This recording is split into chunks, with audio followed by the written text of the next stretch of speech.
Sebelumnya, perkenalkan, saya dengan Bidan Naura yang kebetulan sedang bertugas di puskesmas ini ya Bu. Sesuai dengan janji kita kemarin yang akan melaksanakan pendidikan kesehatan tentang ASI eksklusif ini. Apakah Ibu benar dengan Ibu Sari? Benar. Ya. Ibu Sari apakah bersedia? Bersedia. Jadi yang pertama saya akan menjelaskan tentang apa itu manfaat dari ASI eksklusif itu sendiri. Sebelumnya apakah Ibu Sari sudah mengerti atau pernah mendengar tentang informasi ASI eksklusif itu? Sudah, tapi cuma ASI yang disusui belum tahu manfaatnya, gimana caranya menyimpan gitu. Baik, saya nanti akan menjelaskan secara rinci ya Bu. Ibu apakah posisinya sudah nyaman? Sudah. Ya. Di sini pintu sudah tertutup, privasinya Ibu sudah terjaga ya Bu. Ya. Jadi jangan khawatir, nanti kalau ada apa-apa bisa langsung ditanyakan. Ya.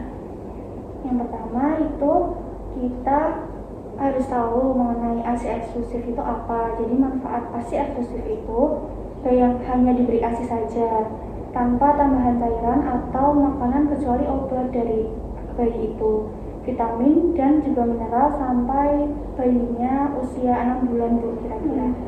Ya, bayinya sehat ya Bu? Sehat Bu. Alhamdulillah sehat. Nah, manfaat ASI eksklusif itu sendiri ada kandungan laktofarinnya juga Bu. Nah, itu ASI eksklusif itu sendiri juga bermanfaat untuk nutrisi ke bayinya, bisa menambah daya tahan tubuh bayi, meningkatkan kecerdasan bayi juga, meningkatkan juga jalinan kasih sayang ibu antara ibu dan bayinya. Dan juga ibu tidak usah repot-repot mengeluarkan biaya obat-obatan, tenaga, karena kalau pakai susu formula kan ibu harus repot ke sana kemari, caranya dibuat harus kayak gitu kan menghabiskan waktu yang lama ya Bu. Nah kalau pakai kita yang memberikan ASI eksklusif itu lebih hemat juga, kandungannya juga lebih terjamin gitu Bu. Masih bisa Ya, kalau nangis. iya benar itu Bu. Itu juga menciptakan generasi penerus yang tangguh dan berkualitas daripada ibu mengasih bayi dengan susu formula.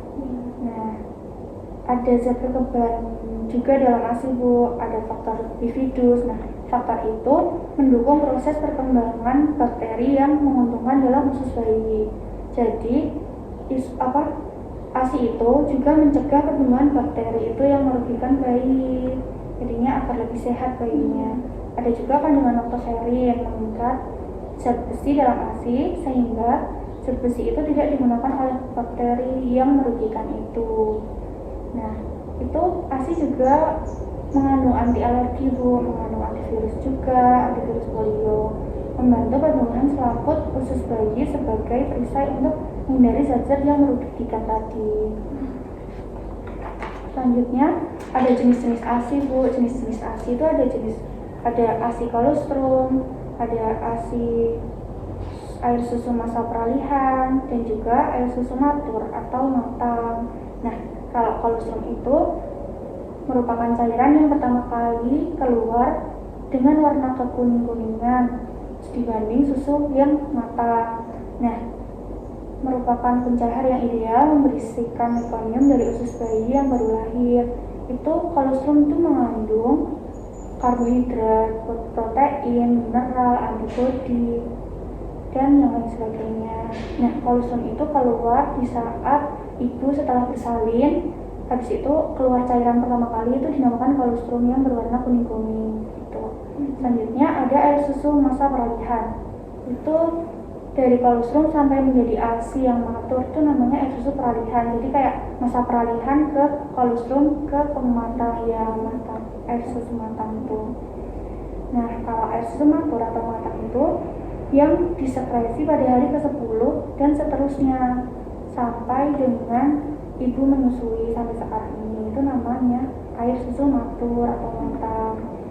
Nah, di air susu matang itu terdapat antimikrobial yang faktor lainnya itu antibodi untuk kekebalan infeksi, protein, dan hormon-hormon. Nah, selanjutnya saya akan jelaskan mengenai penyimpanan dan pemberian ASI perah atau pumping gitu ya Bu. Nah, cara penyimpanan ASI itu di udara yang bebas atau terbuka selama 6 sampai 8 jam dengan suhu normal ya Bu. Nah kalau bisa juga di lemari es, saat itu penyimpanannya lebih lama, bisa 24 jam. Dan juga penyimpanannya kalau di pendinginan beku itu bisa 6 bulan, selama 6 bulan kurang lebihnya. Nah, yang orang awam tahu biasanya kalau ASI yang ditaruh di lemari es atau di freezer itu kadang kalau mau meminumkan ke bayi itu langsung direbus ya Bu, kayak biar cepet lah, menghemat waktu. Gimana caranya habis dari itu iya keras langsung dari itu kan langsung direbus. Nah itu ternyata nggak boleh Bu, tidak dianjurkan karena kualitas dari ASI itu akan menurunkan kekebalan yang terkandung dalam ASI. Jadi yang di dalam ASI itu berkurang nanti kandungannya. Nah caranya ASI cukup didiamkan beberapa saat di dalam suhu kamar agar tidak terlalu dingin dan tidak terlalu panas. Bisa juga direndam air hangat, kayak menyediakan wadah di dalam air hangat terus ditaruh gitu ya Bu, jadi dibiarkan selama itu. Jadi nanti kalau misalnya ibu juga harus jaga-jaga, kayak ngira-ngira nanti bayi itu butuh minumnya kapan. Jadinya sebelum itu ibu juga harus menyiapkan, jadi enggak baru nangis langsung dikeluarin, nanti kan nunggu lama gitu Bu, jadi keteteran kan sama bayinya tuh.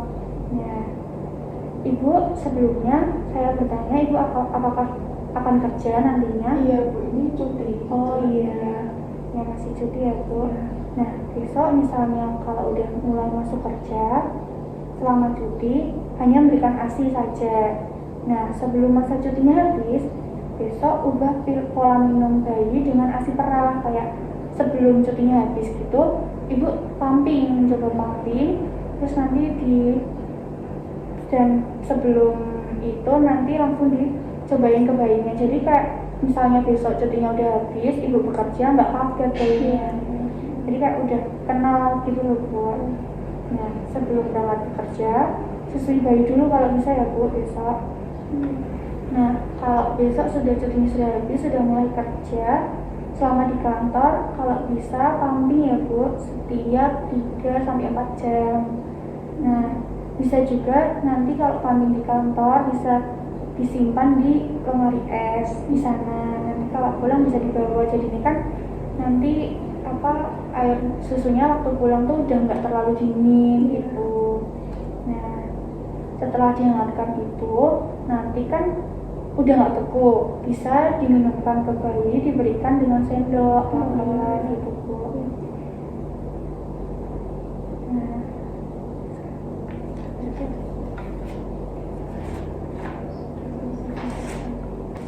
Nah, begitu yang bisa saya sampaikan mengenai manfaat ASI, pemberian ASI, jenis-jenis ASI, sama cara menyimpan ASI. Itu tadi Bu.